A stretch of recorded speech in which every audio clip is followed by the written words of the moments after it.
なら私たちと手を組んだ方が効率いいでしょ。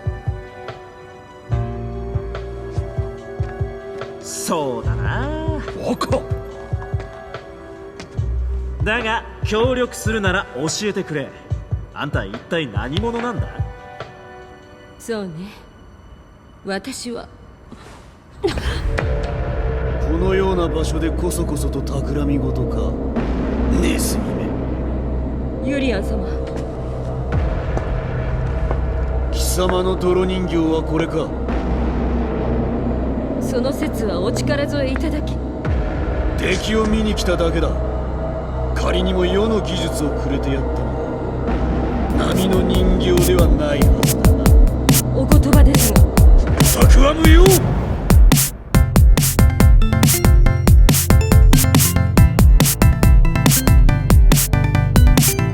Hey everybody, welcome back to Brainal Backstories, and it is finally time for us to finish Street Fighter V's DLC character pack of 2016 with the almighty, ever so fashionable Urien. But before we continue, we just want to say thank you here at Brainal for all the support you guys have given us.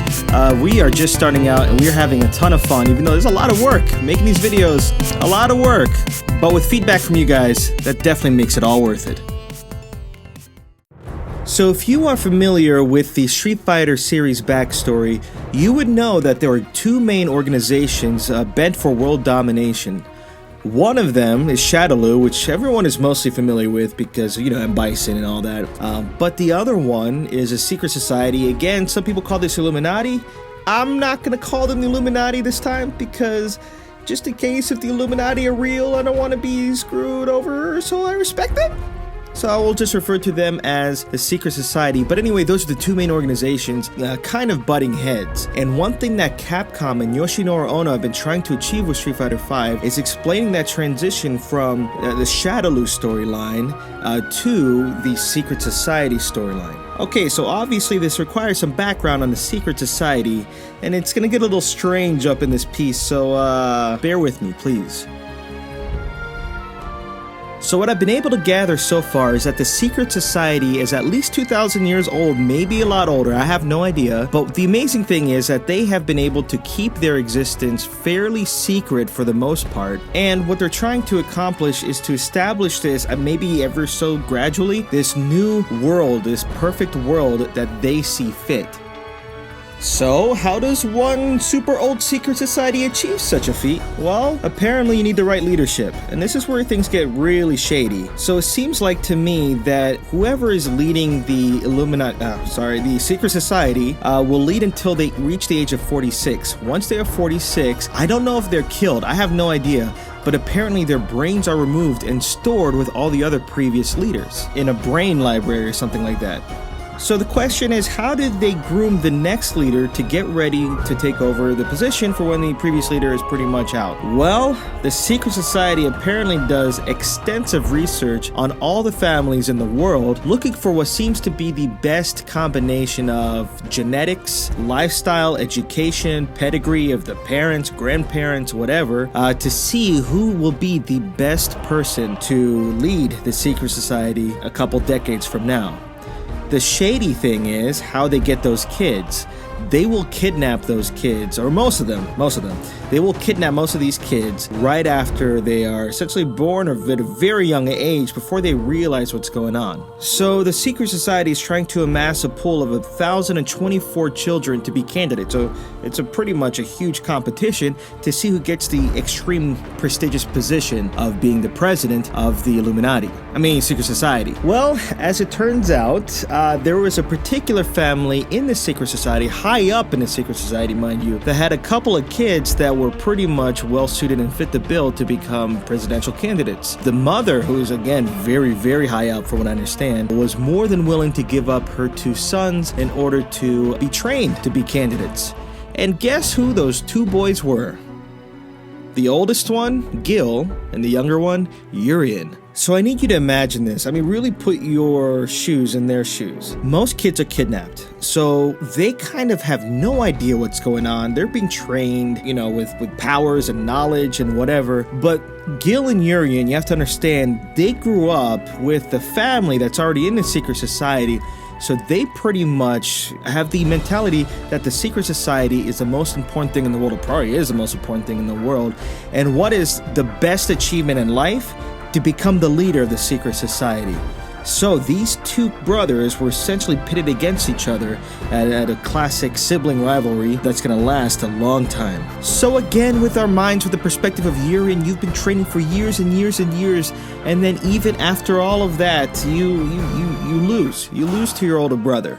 Gill is named president of the secret society, and Urien, from what I understand, is vice president, so I guess he came in second place, but still that's not enough for him. So yeah, all the other 1,022 candidates, not including Gil and Urian, I believe they still get high positions, or they're just part of the secret society, but that's not going to stop Urien. So from what I understand, this is pretty much where Street Fighter V occurs here. Gill is already president, and then Urien is vice president, but they don't really allude to that just yet. And before moving on to the events of the Street Fighter III era, I would like to clarify what does happen, at least in my opinion, what happens in Street Fighter V. So remember, we are trying to usher in the age of, we being Capcom, usher in the age of the secret society, but Shadaloo is still a threat. So that brings me to one of the biggest reveals of the Street Fighter V campaign, and that is that Helen was secretly working for the secret society under the watchful guidance of Urien, who, from what I understand, again, is vice president at this point in the story and is in charge of experimentation and research with genetics and humans and everything. And it is also very worth noting that, and this will make a lot of sense, that the secret society apparently uses a religious subtext to guide their policies as to how to achieve their ideal world. And you can see here that Helen is reading this book called the Testament, and they're using this one particular prophecy, of which I'll read now. After 130 days of silence, a blonde-haired child appeared who was equally filled with fire and water. That child listened to the wishes of those people who had true compassion. Now, from what I gather, this is supposed to illuminate who their Messiah is. So the secret society has been waiting for thousands and thousands of years for their savior, I guess you could say. And apparently this is supposed to be a clue as to who that's going to be, which actually explains a lot, because according to that, you have a blonde-haired person that has two parts of them, fire and water, and I think they're really banking on Charlie or Nash being that person, which explains why Urien personally brought Charlie back from the dead, but also to kill two birds with one stone. Not only may Charlie be the actual messiah for the secret society, but also with his hatred of Bison, he might actually take down the Shadaloo organization as well, which is awesome. So here we are at the end of the Street Fighter V story, and then what ends up happening is Charlie helps defeat M. Bison and the Shadaloo organization, yet there is something just a little wrong with how things played out with respect to the secret society, and Helen is disappointed to say the least. But this is where we technically see, in terms of timeline, our very first glimpse at who Gill is. So they show a little bit, but Gill, especially if you play Street Fighter 3, he happens to have blonde hair. He happens to be half blue, half red, which is supposed to represent either fire and water, or technically fire and ice. Also, at the end of this little extra scene in the credits, Gill turns Helen into Colin or Colleen. Now, I don't know if she was like that before she was Helen and just was kind of undercover with quotes, or maybe she was actually Helen to begin with and then transformed into Colleen or Colin. I don't know. I still don't know what's up with that, but either way, whatever.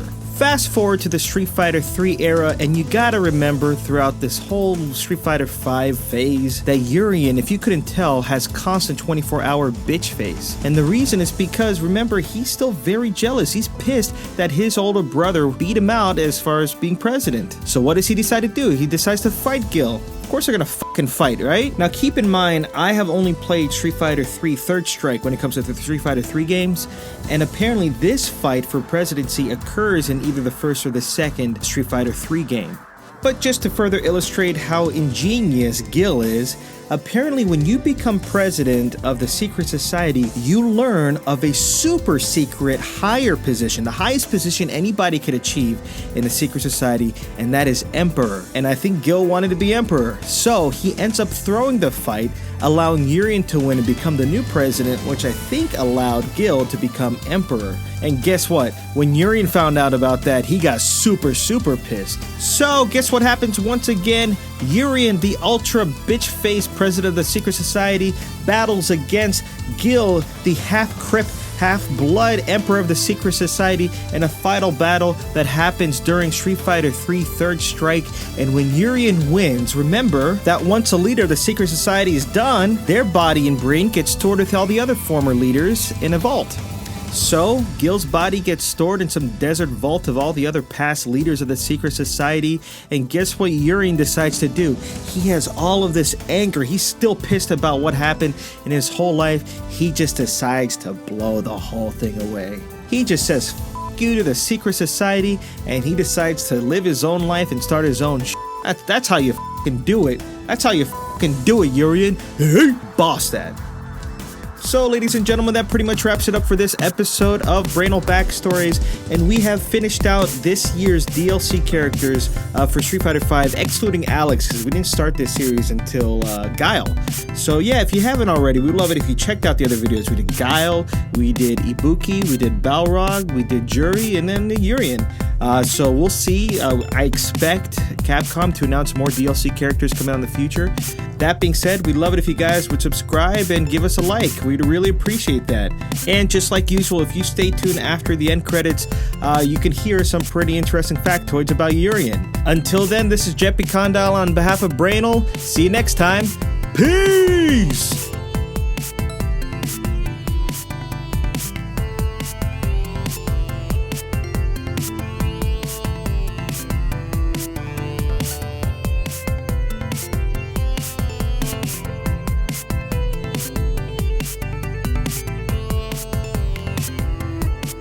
Fact number 1.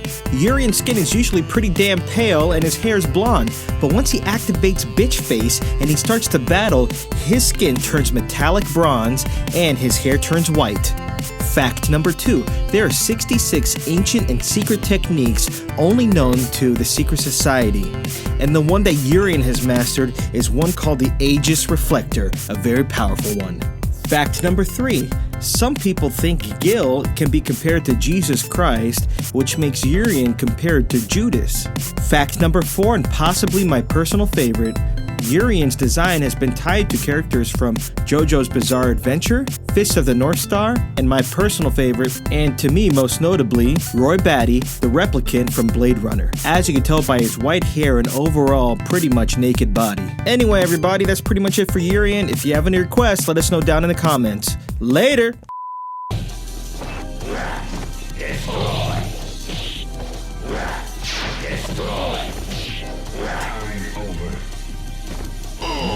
Yes!